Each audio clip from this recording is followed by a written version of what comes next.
This is Optimal Health Daily, episode 563, Hormones, Stress, and Weight Loss by Dr. Monali Y Desai of ifwewerefamily.com. And I'm Dr. Neil Malik, your narrator of blogs covering health and fitness. I read to you from some of the most popular blogs out there, with permission from the authors, of course. And then on Fridays, I answer your questions. Now, before we get to today's post, I wanted to let you know my brother's show hit 1,000 episodes on Thursday. And since then, he's been having guests come on the show, take it over completely, and do whatever they want to help you optimize your life. It's a very special set of episodes, and it's going on right now. You can check that out by listening to Optimal Living Daily. I'll give you another quick reminder at the end. So for now, let's get right to another post and continue optimizing your life. Hormones, Stress, and Weight Loss by Dr. Monali Y Desai of ifwewerefamily.com. One of the times I used to eat a lot of sugary food is when I was stressed out. If you think stress eating helps you feel better, that could be because of your hormonal response to stress. This is for multiple reasons.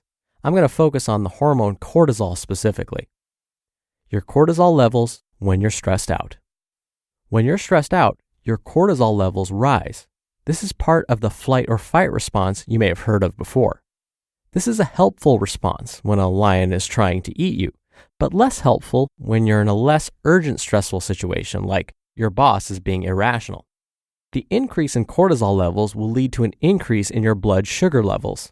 Some studies show that eating fatty and sugary foods does seem to tone down the response your body has to stress. This could be why it's your go-to option when you're stressed out. It's important to realize this because you may think your stress eating has something to do with self-control or discipline, but actually, it may have to do with your body's normal response to stress. Dealing with this instead may help you better manage your stress eating and help you lose weight. This advice is based on the assumption that you don't have any medical problems that affect your cortisol levels. This includes sleep problems, which can throw off your cortisol levels. If you do have sleep problems, you should address this with your doctor or a sleep doctor first. What can you do about your body's response to stress? The obvious thing to do is stop doing the thing that makes you stressed out in the first place. However, this frequently isn't feasible if it's something like your job that's making you stressed out. Ironically, your job may pay for the stress eating that your job is causing. The next thing to look at is what you can do to try and stabilize your cortisol stress response so that you don't start stress eating. The medical studies on this are limited, but I'm going to talk about a few possible options. Can you eat anything to decrease your stress cortisol levels? In my research, the best options to consider trying are eating a small piece of dark chocolate daily or drinking a cup of black tea every day to try to decrease your cortisol stress response when you're under stress later in the day. The medical data on this is not very strong. You could try it for 1 month and see if it works to decrease how stressed out you feel. If it doesn't work after a month, move on to something else. If you're already stressed out, you should try not to stress eat. But if you do, it's better if you stress eat low glycemic index carbs or low-fat protein. This is because being stressed out will increase your blood sugar levels, and if you eat sugary foods on top of that, it can cause you to gain weight. In addition, long-term, it can lead to problems with your blood sugar or your blood glucose and insulin regulation. If you're stress eating sugary foods regularly, it will make it harder for you to lose weight long-term too, even once you stop stress eating sugary foods. Exercise and the type of exercise you do. Exercise is generally thought to decrease stress levels for a variety of reasons. Exercise will initially increase your cortisol levels, but long-term, regular exercise will help keep your cortisol levels lower later in the day and at night. So, exercise can help you feel less stressed out throughout the day, and that can help make you less likely to stress eat. One thing to consider is that the type of exercise you do may make a difference. If you started exercising, but don't feel like it's helping you feel less stressed out, consider testing out different types of exercises. Some studies show that different intensity exercises, low versus medium versus high, will have different effects on your cortisol levels. Changing the intensity of your exercise may help you get less stressed out and help prevent you from stress eating. Meditation and mindful thinking. Meditation and mindful thinking can also potentially help decrease your cortisol stress response and cortisol levels. Learning how to meditate can take a while, but it'll be worth it. You'll need to make it a routine so that eventually you practice mindful thinking automatically when you're in stressful situations. If you've never meditated before, you can try learning by using apps like Calm and Headspace. I personally use both of them. Another great way to get into mindful thinking is starting with yoga classes first.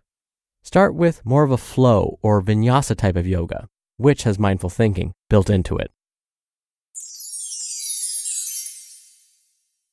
You just listened to the post titled Hormones, Stress, and Weight Loss by Dr. Monali Y Desai of ifwewerefamily.com. As I was reading this post to you, did you feel more and more stressed out about your own stress levels? I apologize. I know that's how it works. Stress is one of those things where it quickly becomes a downward spiral. You're stressed out, but then you realize you're stressed out, which makes you more stressed, which then may make you stress eat, which may then make you not exercise. Stress is one of those magical things that just brings you down further and further. So the trick is to break that cycle somewhere. Some really good data have been published looking at the power of distracting yourself. I've talked about this on the show before, but one of the most powerful things you can do is if you're ready to go stress eat, and you're going to reach for that candy bar, or that chocolate chip cookie, or that bowl of ice cream, you name it. If you can quickly catch yourself and distract yourself with something that tends to calm you or make you feel better in some way, then likely the craving will pass. Well, first, let me go on a quick tangent about why is it always chocolate chip cookies or ice cream or mac and cheese or mashed potatoes? Why are those foods always the comfort foods? It's never a salad or a piece of fruit that brings us comfort. Well, actually, Dr. Desai alluded to this idea earlier in the post. High-carb, high-fat foods tend to make us feel good. They tend to make us feel calm. But a piece of fruit or a salad doesn't have that same level of simple sugar and fat. And so we don't get the same dopamine release in our brains that we would get from, again, ice cream, chocolate cake, popsicles, you name it. So that's why we often turn to those types of foods when we're stressed. So what can we do about it? Again, one of the easiest things you can do is distract yourself. If you find yourself reaching for one of those not so great foods that you know it's going to sabotage you, then whip out your cell phone, play a game of Tetris, play a game of solitaire, send that person that you've been meaning to reach out to for a while, send them a quick text. If you can distract yourself for between 5 to 10 minutes, that's usually the amount of time it takes, chances are the craving will pass. And the beauty of that little tiny habit is you will feel much better about yourself because you didn't end up reaching for that not so great snack, and that will hopefully help you break out of that stress cycle. Again, 5 or 10 minutes of distracting yourself, that may be all it takes. All right, before I go, a quick reminder. My brother's show, Optimal Living Daily, is right in the middle of celebrating 1,000 episodes of that show. For most of this week and some of last week, you can hear some authors and influencers take over the show and do whatever they want.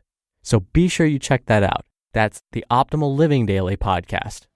All right, I hope you're having a great week. Thank you as always for listening. I'll be back here tomorrow with a post from Healthline.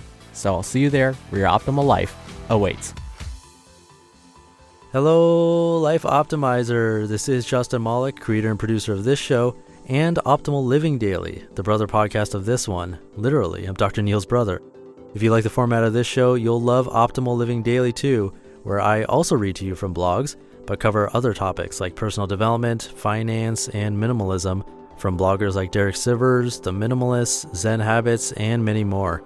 So for more amazing content read to you for free, come subscribe to Optimal Living Daily too, and together we'll optimize your life. You've been listening to Optimal Health Daily. Be sure to hit the subscribe button to stay up to date on each new episode, and head to oldpodcast.com. That's oldpodcast.com for a free gift, as well as more actionable tips and resources to help you maximize your potential. Thanks for joining us, and remember, your optimal life awaits.